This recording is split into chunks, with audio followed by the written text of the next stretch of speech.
E nós falaremos um pouco nesta manhã sobre um tema que Deus colocou no nosso coração para este ano, chamado Tempo de Conquistas. Conquista é algo que todos nós almejamos, todos. Perguntar ao jovem, ele almeja. O adulto, ele almeja. E se você disser à criança o que significa conquista, ele vai dizer, pai, mãe, eu quero. Todos nós desejamos conquistas. E quando nós olhamos a palavra de Deus, nós podemos perceber que conquistas é algo que Deus quer que tenhamos. E que Deus quer que todos nós tenhamos. E Deus colocou no nosso coração esse texto principal para começarmos a conhecer o plano de Deus. Como eu posso viver um tempo de conquista? Está lá em Josué capítulo 1, do versículo 1 ao 9, ou do 1 ao 9, que diz assim a palavra do Senhor. Presta bem atenção ao que o Espírito Santo de Deus vai ministrar no seu coração nesta manhã. Sucedeu depois da morte de Moisés, servo do Senhor, que este falou a Josué, filho de Num, servidor de Moisés, dizendo: Moisés, meu servo, é morto.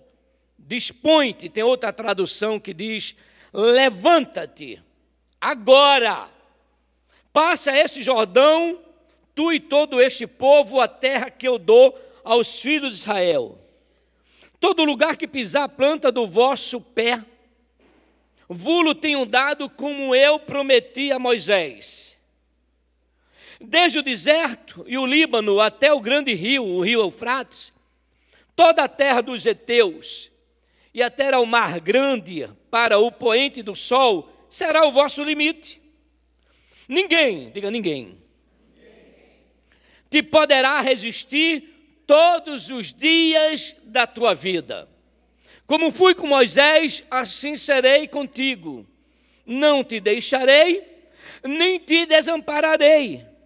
Sê forte e corajoso, porque tu farás este povo herdar a terra que, sob juramento, prometi dar a teus pais.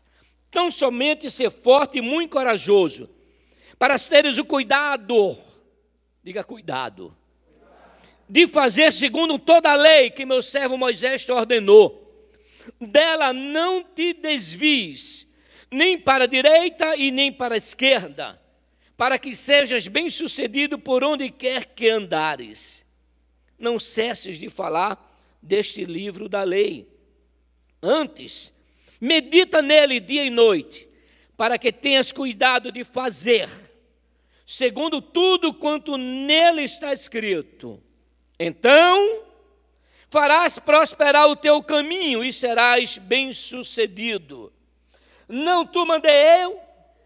Ser forte e corajoso, não temas, nem te espantes, porque o Senhor teu Deus é contigo por onde quer que andares. Meu Deus, meu Pai, que tremendo Senhor, meu Deus, meu Pai, é a tua palavra.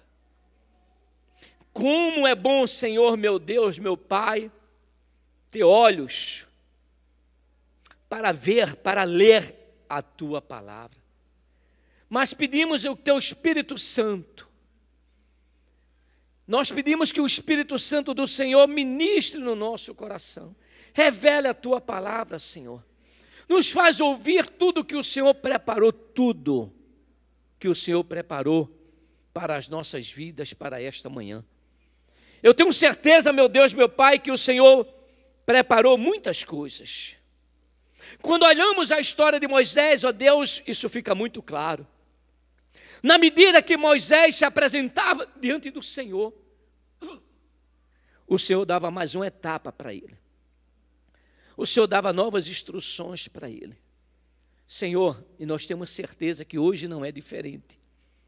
O Senhor tem instruções novas, coisas novas, boas novas para as nossas vidas nesta manhã. O que nós te pedimos agora é que o Senhor dê ordem aos teus anjos ao nosso respeito e que os anjos do Senhor, guerreiros do Senhor, venham com a espada nua, cerque este lugar, comece a limpar este lugar.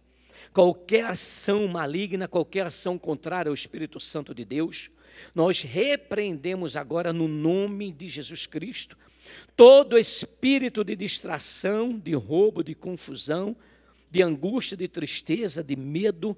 Nós te repreendemos, você não tem direito nesse lugar, saia daqui, no nome de Jesus. Anjos do Senhor, ministros do Senhor que foram criados ao nosso favor, pega agora todo espírito maligno, amordaça, amarra e tira deste lugar no nome de Jesus. Senhor da glória, pedimos que o Senhor cerque este lugar com muralhas de fogo. Senhor, mas nós queremos, ó Deus, que esses pedidos também alcancem os nossos lares. Onde houver um ascendente e descendente nosso, Senhor, assim haja os anjos do Senhor, como aconteceu agora, em nome de Jesus Cristo. Fala conosco, Espírito Santo, que o homem sempre diminua e só o Senhor apareça. Esta é a nossa oração, que nós fazemos em nome daquele que vive e reina para todo sempre, Jesus Cristo, o Senhor, e na dependência do Espírito Santo.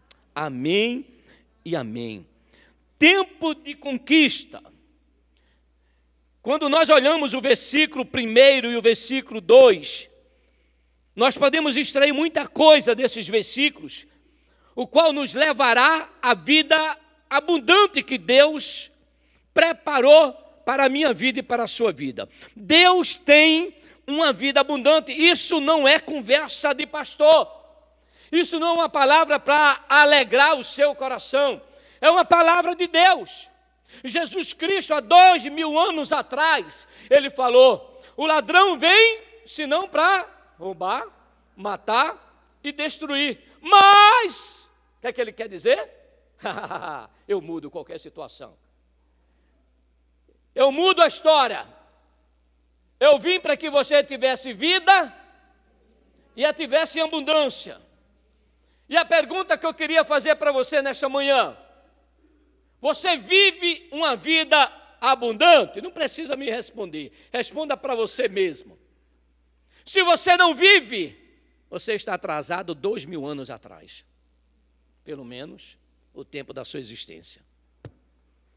É isso que Deus tem, pastor? É teologia da prosperidade?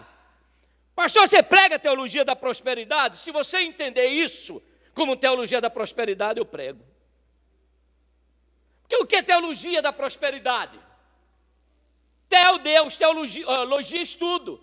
O estudo sobre Deus, sobre a prosperidade.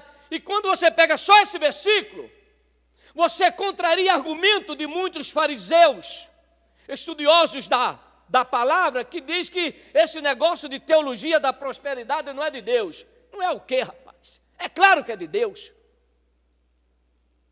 Imagina você, um homem próspero, uma mulher próspera, você tem um filho, e seu filho está lá naquela pindaíba, como a gente costuma dizer lá no Nordeste, na maior miséria, seja emocional, sentimental, conjugal, familiar, qualquer área da vida dele. E tu sendo o pai que tem tudo isso, como é que está o seu coração em relação ao seu filho, que não está vivendo isso, e que você está vivendo? Triste, óbvio. Você o ama, é seu filho, você quer o melhor para ele.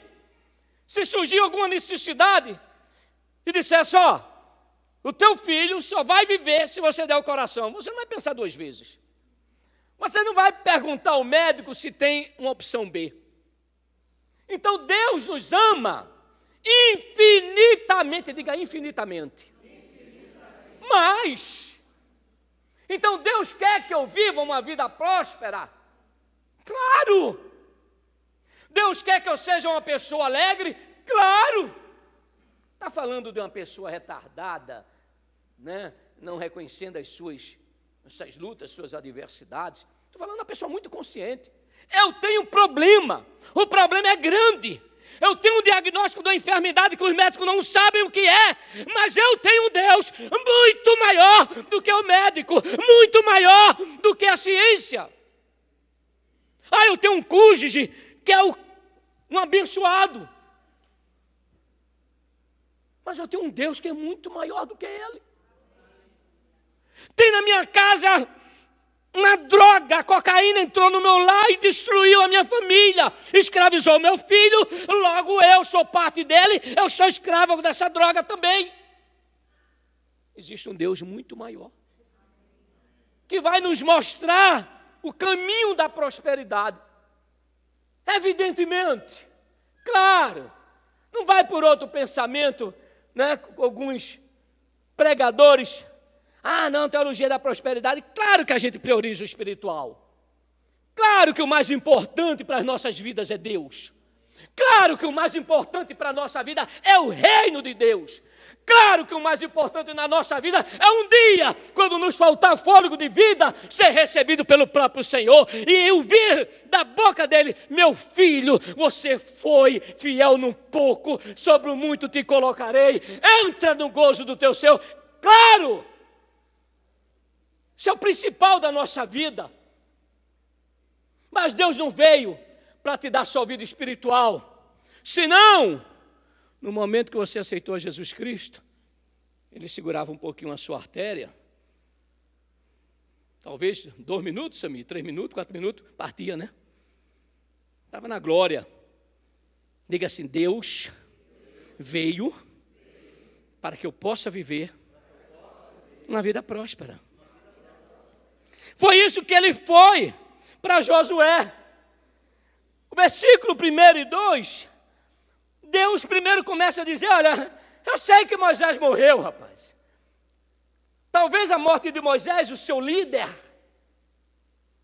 o homem a quem eu falava com ele, face a face, e ele falava com vocês, o homem que trouxe a minha presença para o meio do arraial do povo de Deus, eu sei que talvez a morte dele pegou vocês de surpresa, mas a mim não. Nada pega Deus de surpresa. Há uma enfermidade, um diagnóstico aí, um problema, uma adversidade. Ei, pode ter pego a mim e você de surpresa, mas a Deus, não. Deus sabia dos problemas que Josué e mais 6 milhões de pessoas estavam vivendo, o seu líder. Um homem que Deus usou de forma sobrenatural, poderosa, para destruir o maior império do mundo.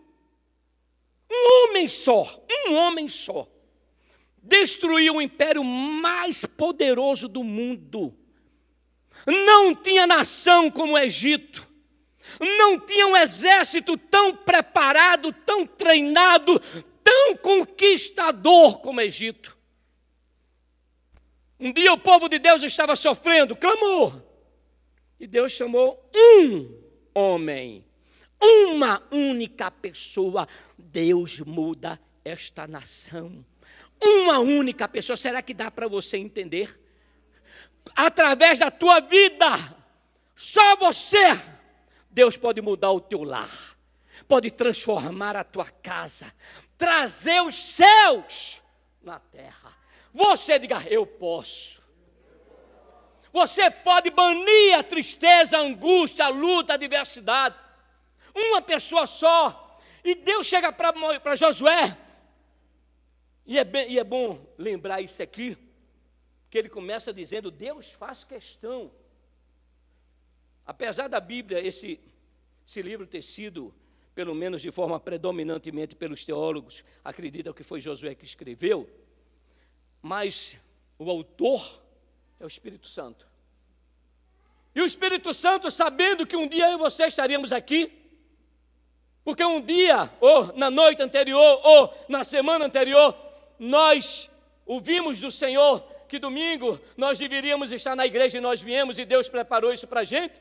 Diz que ele diz assim, sucedeu depois da morte de Moisés, o quê? Capítulo 1, versículo 1 de Josué, minha filha. Servo do Senhor. No original, essa palavra servo significa ministro do Senhor. Olha, quem era Moisés? Era um representante do reino de Deus. Deixa eu minimizar um pouquinho, não em poder. Moisés era um representante do próprio Deus. Será que dá para você entender? Com quem Deus falou? Com o seu ministro. Com quem Deus está falando nesta manhã? Isso já tem que começar a alegrar o seu coração. Deus já começa a falar com os seus ministros. Aí ele fez, Moisés, servo do Senhor, que este falou a Josué, filho de Num, servo de Moisés. Cara esperto esse Josué. Cara esperto. Olha o discipulado 1 a 1. Cara esperto. Moisés, 12 tribos de Israel, 12 príncipes. O cara não era um dos príncipes. Mas o que foi que ele fez? Colou. Como é a história? Quer dizer que não é o príncipe da tribo de Dan, que está colado em Deus? Não, estou fora. Ah, não é o príncipe da tribo de Levi, que está colado com Deus? Ah, não é não? Estou fora. Quem é que está colado com Deus? Moisés. Aí ele vai, é com ele que eu quero estar.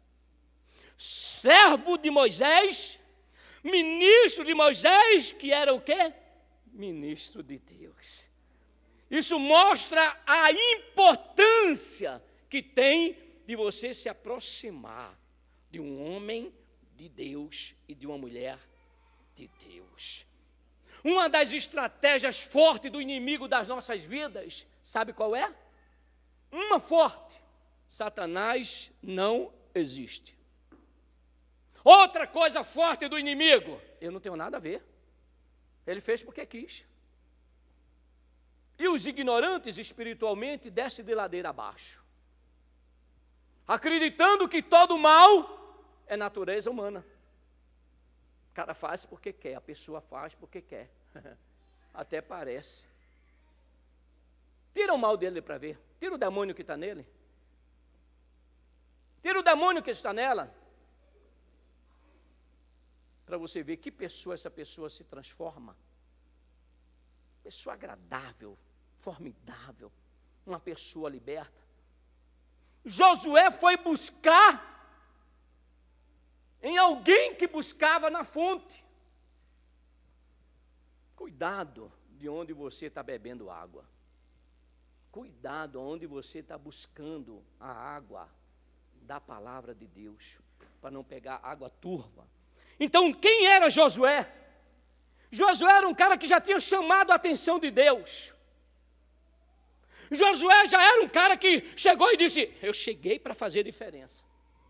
Eu cheguei para ficar. É uma pessoa que quando entra na empresa, que vai trabalhar, tudo que é dado para ele, ele faz. Ele se tornou igual à maioria. Tem algum diferencial nesse profissional que faz tudo o que manda ele fazer? Não. Não tem nenhum diferencial. Ele foi contratado para isso. O mínimo que ele pode fazer para fazer jus ao seu salário é 100% do que foi determinado para ele fazer. Isso é o mínimo. Qual o destaque que se dá a um profissional desse? Eu, quando fui chefe, não dava nenhum. Nenhum. Eu dava destaque a quem? A quem fazia 120%, 150%, quem fazia 200%. Esse demonstrava para mim o quê? Eu cheguei para fazer diferença. Era um funcionário, seja escriturário ou caixa, ou até mesmo assistente de gerência, que ele não só fazia aquilo que era inerente à função dele, mas ele queria sempre aprender algo a mais e fazer algo a mais. Numa hora de eu promover, eu ia promover quem? Óbvio. Qualquer um de nós faríamos isso. Ia promover aquele que está disponível. Eu me lembro que quando eu trabalhei no banco, fui trabalhar com 19 anos de idade, meu pai tinha condições, boas condições, muito boas condições. Mas eu queria ficar independente dele. Sabe aquele filho que vai lá, cheio da juventude? Quero ver o que é que eu consigo. Aí fui bater nas portas dos bancos, em Recife, fazer concurso. Aí fiz concurso em 2 bancos. Pela graça de Deus, eu passei nos 2, um me chamou, eu fui. Depois eu saí desse porque o outro me chamou. Eu saí, o outro me chamou e eu fui. E foi nesse que, com 19 anos ainda, ele disse, olha, você vai ser caixa. Eu digo, legal.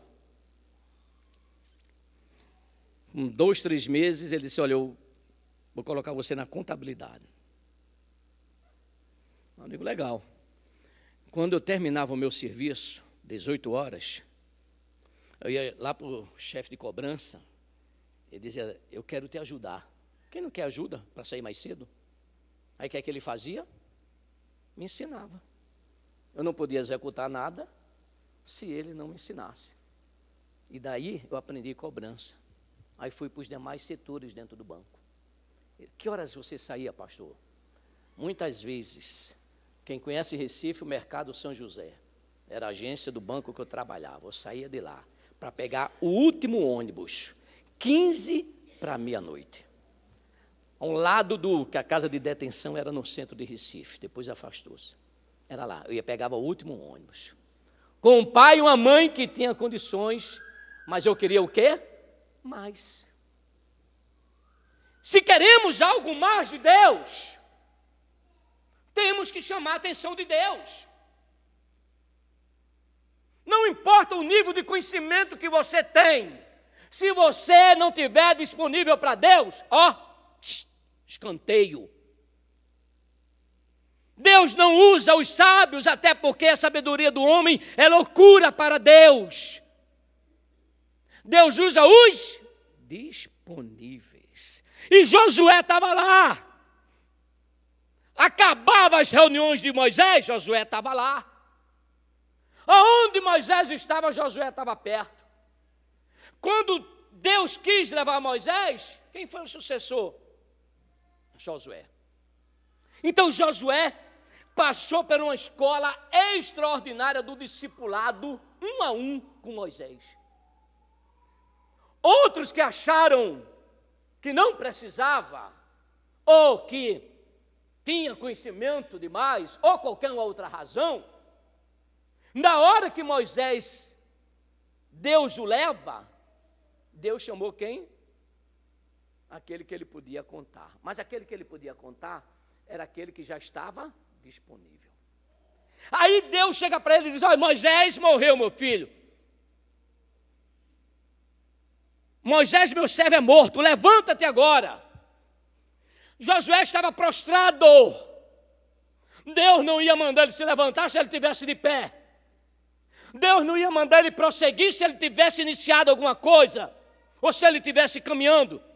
Deus mandou ele se levantar porque ele estava parado. Parado por quê? Por causa de um problema. Era grande, era muito grande o seu amigo, o seu discipulador, um homem que falava com Deus, um homem que se relacionava com Deus, um homem que ouvia Deus falar e maravilhas aconteceram. Era grande o problema, era. E agora quem é o responsável para conduzir o povo a uma promessa, a nova Canaã? Josué. O peso veio para o ombro dele. E o que foi que ele fez? Se prostrou. Nesse momento ele esqueceu o discipulado 1 a 1. Se Josué tivesse lembrado quantos pesos Moisés não carregou, desde a sua chamada, e como ele fazia quando o peso era grande, ele ia lá aos pés do Senhor, pegava o fardo dele, o jugo dele, colocava para Deus e pegava o de Deus, que era leve e suave. Qual é o problema hoje do povo de Deus que sofre? Aí Deus chega para ele e diz, olha, meu querido, é tempo de conquista. Preste bem atenção, guarda isso, não esquece, leva para a tua vida. Todas as vezes, diga todas as vezes, que Deus falar comigo, é porque o tempo de Deus chegou na minha vida. Pastor é regra? É. Tem exceção? Não. Todas as vezes que Deus falar com você, é porque o tempo de Deus chegou. Aleluia! Você sabe o que é o tempo de Deus chegar na sua vida? É aquele tempo que você esperou, 1 ano, 10 anos, 20 anos, 30 anos, acabou. Chegou agora, o tempo acabou. Aquela espera acabou. Aquilo que você não sabia, você passa a saber. Aquilo que você não conhecia, você passa a conhecer. Por quê? Porque Deus chegou para mudar a tua vida. Para muita gente, discernir o tempo de Deus nas nossas vidas não é tarefa fácil. Qual é o tempo de Deus na tua vida, Xandre? Ah, como eu me lembro disso. Maior desertão, lascado no bom sentido, que financeiramente eu perdi tudo que tinha. Não tinha R$1 na carteira. Não tinha. R$1. Ah, não, mas como era a sua vida? Muito boa financeiramente. Aí um dia Deus vai e usa essa minha irmã e diz: você vai passar por um deserto, não vai pedir nada a ninguém. Aí eu pensei que era outro deserto, porque o financeiro eu dominava, afinal, eu fui gerente geral de banco muito tempo. Afinal, eu tinha uma factory, estava prosperando, ganhando muito dinheiro, porque com dinheiro você ganha dinheiro. E foi exatamente nessa área, e eu perdi tudo e não tinha nenhum R$1 na carteira. Aí chegava assim, sabe? Os amigos de Jó, não para me acusar, mas para um conforto falso, um consolo falso. Não tem nada a ver com Deus. Espera aí, meu irmão. O tempo de Deus ainda vai chegar na tua vida. Aí chegava outro, pegava a Bíblia,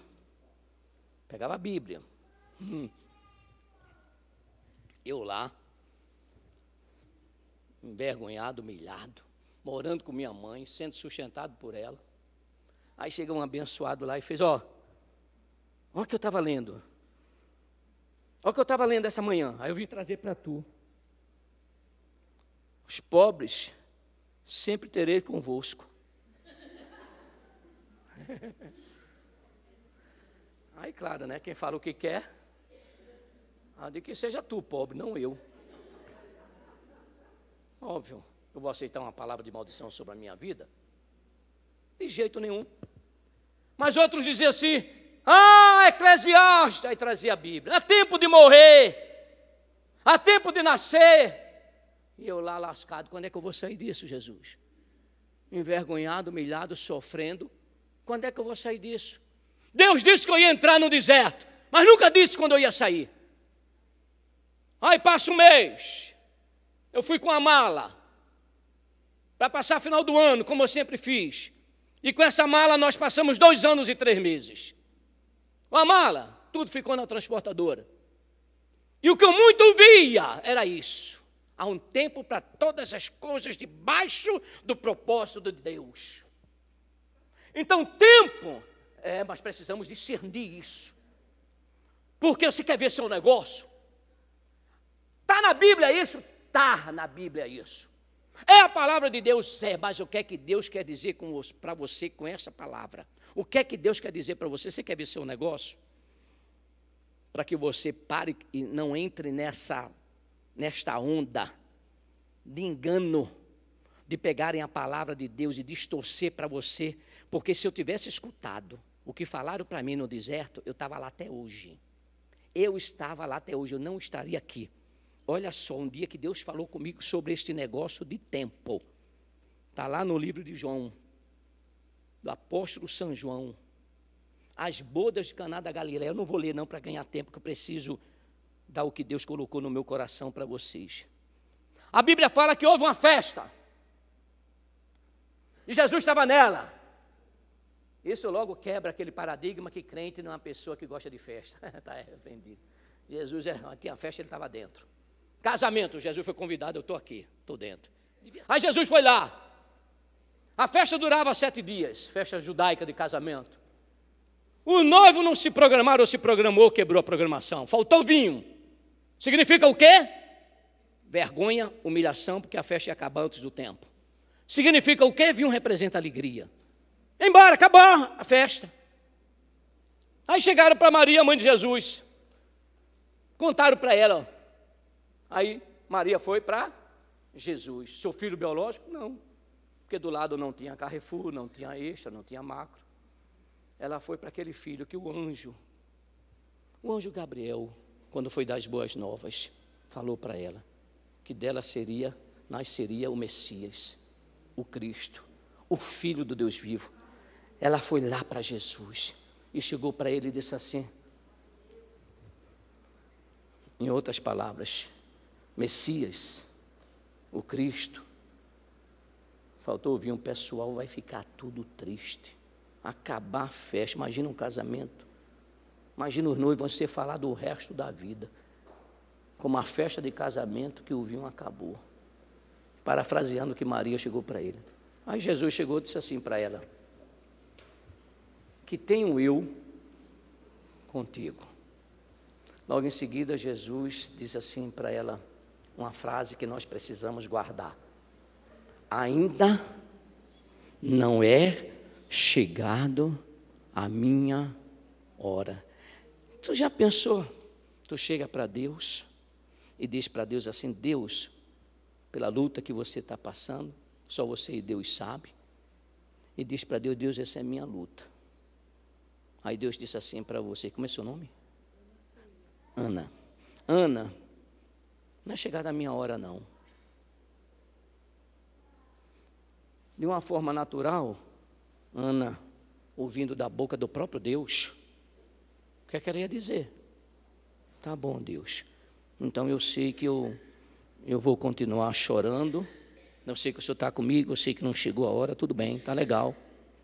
Então, vou chorar mais um pouquinho, vou sofrer mais um pouquinho, vou me lascar mais um pouquinho, né? O Senhor disse que não chegou, vou esperar a hora chegar, vou esperar.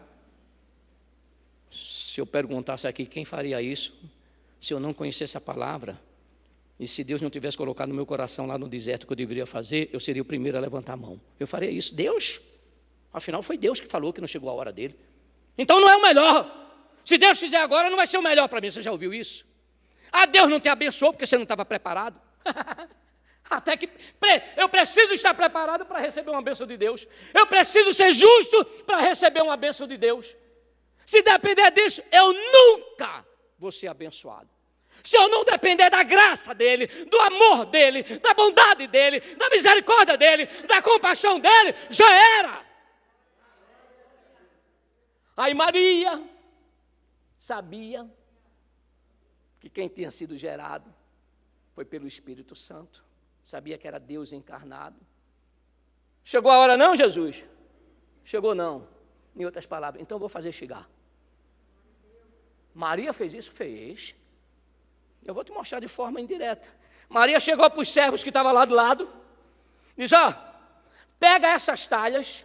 Não, pegou para os servos e disse assim, servos, faça tudo o que ele vos mandar. Jesus olhou assim, pirou. Ela não viu acabar de dizer que não chegou minha hora? Mulher doida é essa? Claro que Jesus não falou isso não. É surda, ela não me ouviu não. Que mulher rebelde, que mulher desobediente. Foi isso que Jesus fez. A fé de Maria antecipou o tempo de Deus na vida dela. Você tem ideia do que é isso? Meu milagre não é para chegar. Não era, mas eu faço chegar. Eu faço chegar pela minha fé. Maria chegou lá, faça tudo o que ele vos disser. O que foi que sobrou para Jesus? Jesus olhou para ela e falou, o que me resta? Dá-me uma fé dessa. Não foi porque era mãe dele, não. Porque ela não pediu para ele, meu filho, está aqui um trocadinho, uma moeda aqui, está aqui uns dracmas, um starter, a moeda da época, né? O starter que valia a 4 dracmas, dá lá, pega isso aqui. Vai lá, meu filho, no Extra ali, vai no supermercado. Não! Ela foi pedir um milagre, e milagre se pede a Deus, se pede ao Filho, Jesus Cristo. Então, você pode dizer, eu posso antecipar o tempo de Deus. Então, quando alguém disser para você, espera, é ruim, hein? Pastor, é difícil discernir o tempo da PIDE, e nós iremos ver por quê. Mas eu quero trazer isso aqui, para muita gente discernir o tempo de Deus nas nossas vidas, não é tarefa fácil, mas gostaria de dar uma dica para tornar esse momento diferencial. Que momento? O momento de discernir a voz de Deus, se tornar um diferencial, ou seja, o momento da palavra de Deus na minha vida. E para eu decidir o tempo, eu tenho que reconhecer essa palavra e tomar essa palavra como algo que vai fazer diferença na minha vida, algo que vai transformar a minha vida. Ei, pastor, a regra é, todas as vezes que Deus falar, Ele quer que vivamos um momento diferencial, um momento diferente, um momento de transformação, um momento de alteração na nossa vida. Para quê? Para que este momento seja determinante, para que esse momento seja decisivo nas nossas vidas. Todas as vezes que Deus falar conosco, Ele quer que vivamos um momento diferencial e determinante. Diga, diferencial e determinante. É o que eu vou viver. Fora disso, quem quiser viva. Quem quiser viva. Devemos tomar muito cuidado mesmo de quando Deus falar conosco. Uma coisa é você não ouvir a Deus. Deus nunca falou com você. Aí você anda por qualquer variante, por qualquer marginal. Outra coisa é quando Deus fala com você. Depois que Deus falar com você, eu costumo dizer, ninguém é obrigado, mas ninguém é obrigado a ouvir Deus. Quero ouvir Deus, Deus não vai falar com você. Mas depois que Deus falar com você, não te resta outra opção, se você for uma pessoa inteligente, do que obedecer. Porque a desobediência é uma desgraça. Pensa que câncer, desgraça é nada, câncer só mata corpo. Muitas vezes, em alguns casos, até a alma, as emoções da pessoa, mas o espírito, câncer nunca matou. Câncer nunca matou o espírito de ninguém. O que mata espírito é desobediência, entre parênteses, pecado. Fecha parênteses. Então o negócio é quando Deus falar com você, lembre-se, Deus falou comigo, Deus está falando comigo, porque é um tempo de conquista, porque o tempo de Deus, das conquistas do Senhor chegou na minha vida. Para viver o tempo de conquista é necessário o quê, pastor? Ouvir a Deus, diga ouvir a Deus. A primeira coisa que precisamos fazer diante de uma crise, diante de uma tensão, de um conflito, de um momento de perturbação, que é o significado da palavra crise, seja ela qual for, do tamanho que for, da área que for, é ouvir a Deus. Qualquer que seja a crise. Pastor, mas eu não estou vivendo nenhuma crise. Então se prepare, não é maldição. Não é maldição. Longe de mim amaldiçoar alguém. Mas um dia, a crise vai bater a porta. Um dia bate. Bateu quando eu estava muito bem. E eu costumo dizer que o problema não é o problema. O problema não é a crise, pastor Talismã. Porque Jesus disse, nesse mundo, tereis aflições. Mas, tem de bom ânimo, que eu venci o mundo. Não é que eu vou viver pensando em crise. Mas eu tenho que me preparar para ela. Evitar da crise bater a porta, eu não posso evitar. Uma eu posso, outra não. Há duas, eu não consigo encontrar a terceira. Se você tiver, pode compartilhar comigo. Duas situações em que a crise bate a porta. Quando eu saio da proteção de Deus. O que é que se chama assim isso? Pecado, desobediência, né? Que é a independência de Deus. Aí eu faço o quê? Abro uma brecha na cerca de proteção. Qual é a outra situação? Quando Deus permite. Então, quando a crise é inevitável, a crise bater a sua porta, não tem como evitar. enquanto houver fôlego de vida, estamos passíveis às coisas desse mundo que jaz maligno. Então o inimigo sempre vai criar uma situação para a crise bater a sua porta. O problema é, quando a crise bater a sua porta, como você vai abrir a porta? Como está a sua vida com Deus? Como está o seu relacionamento com Deus? Então, eu preciso ouvir a Deus. Então, eu preciso, independente da crise, seja ela qual for, na área que for, do tamanho que for, diga, eu preciso ouvir a Deus. A primeira dica dessa série de ministrações é ouça a Deus. Mas não vem com aquela...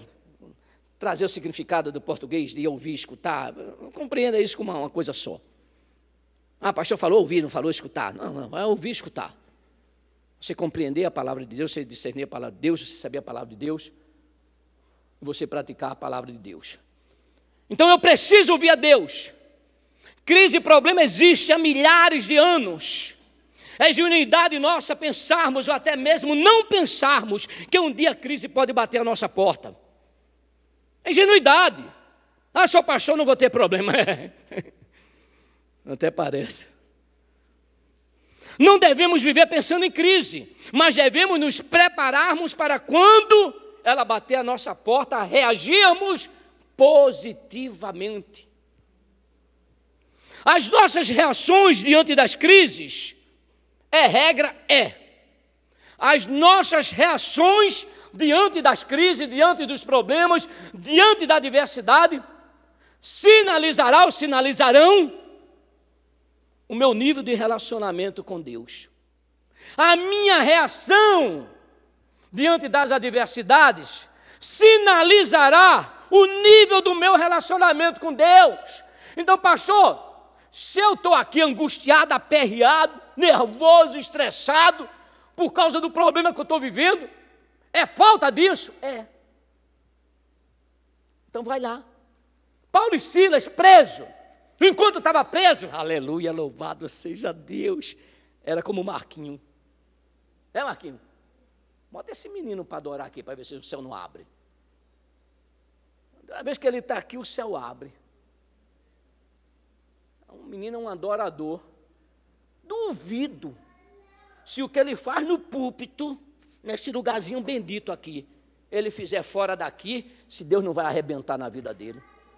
Duvido se ele fizer fora daqui o que ele faz aqui, se ele vai ficar preso em alguma adversidade. Pelo contrário, Paulo e Silas estavam presos. Foi o Papai do Céu fez dessa vez? Mexeu com as estruturas da terra, pouquinho. Papai do Céu deve ter dado um peteleco na terra, petelecozinho com o dedo mindinho mínimo, pá! A Bíblia diz que houve um quê? Um terremoto. E as cadeias se abriram. Logo depois disso, carcereiro e toda a sua família aceita Jesus Cristo. Agora imagina, Paulo lá, vale a pena te seguir? Vale coisa nenhuma, a gente só tem problema. Quando eu não apanho, me prende. Se eu ando de barco, cabo naufraga o barco. Vale a pena te servir? Como era bom se Paulo pudesse falar aqui hoje e dizer para você, eu passaria tudo de novo, outra vez. E muitas vezes Deus está falando conosco e nós não o ouvimos. Quer ouvir a Deus? Quem quer ouvir a Deus? Simples. Vira aí para teu vizinho, empresta a tua boca para Deus nesta manhã, mais uma vez, né, que sua boca é boca de Deus. Vira aí para seu vizinho e diz para ele, relacione-se com ele.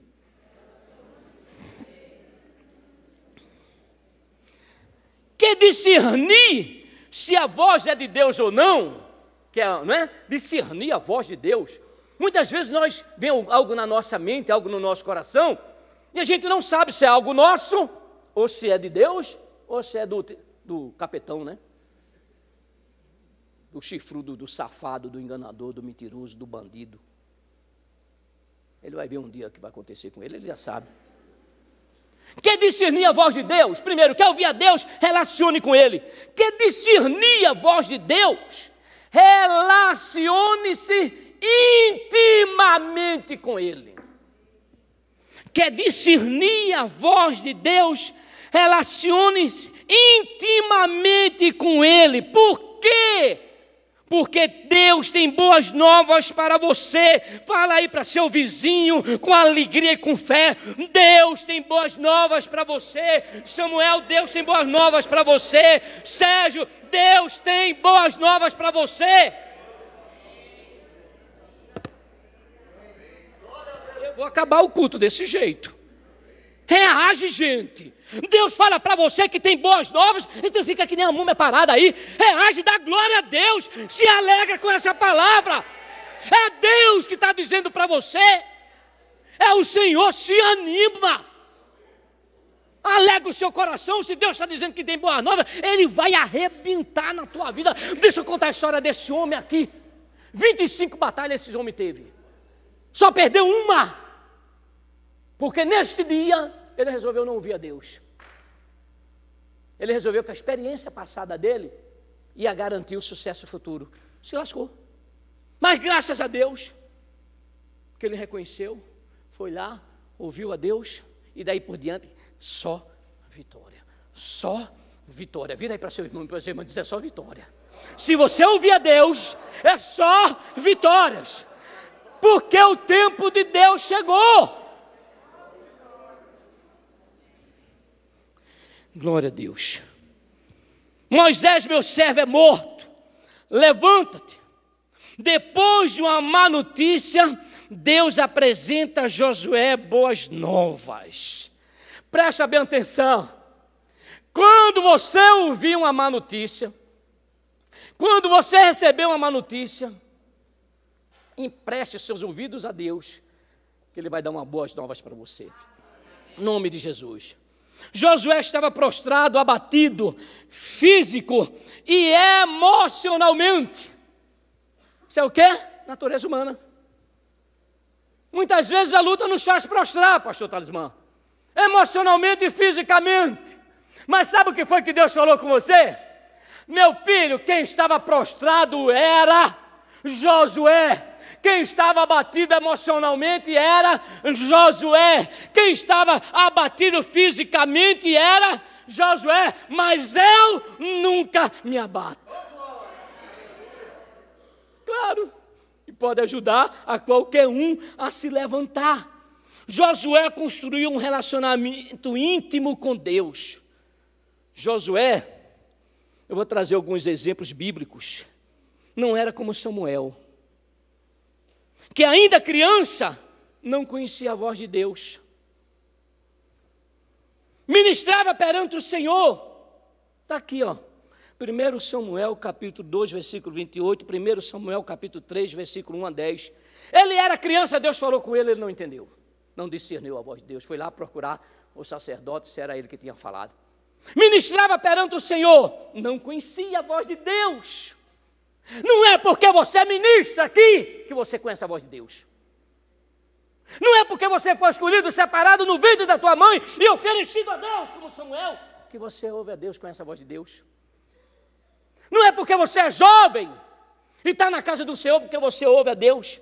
Ele não conhecia a Deus, servindo ao Senhor, não conhecia a voz de Deus. Samuel, desde pequeno, servia a Deus. Quando Deus falou com ele, ele não conhecia a voz de Deus. Olha que coisa. Quanta gente no nosso meio nasceu num lar cristão, está aqui na igreja, pastor, eu nunca ouvi a voz de Deus. Aí eu vi um abençoado, um pastor, dizer que Deus não fala como eu estou falando com vocês. Eu só não falei nada para ele porque foi através de um estudo dele. Deus não falar com a gente. Diz que Deus não fala, não. Tem pastores aí dizendo que Deus não fala. Como eu estou falando? Audível. Você escutando com seus ouvidos naturais. Não tem nada de espiritual. É Deus falar e você ouvir com seus ouvidos. Tem muita gente servindo a Deus que não ouve a Deus, pastor Talismã. Que nunca ouviu a Deus. Tem muita gente ministrando nos púlpitos e nunca ouviu a voz de Deus. Meninos como Samuel. Josué não, aqui não. Meu nome não é o Samuel, meu nome é Josué. Também Josué não era como Jó, que mesmo sendo homem íntegro, reto, temente a Deus, se desviava do mal, não conhecia a Deus. Olha o que é que Deus está chamando para a gente. Olha o que é que Deus quer da gente. Quem era Jó? Jó, Satanás resolveu um dia perturbar Jó. Não conseguiu.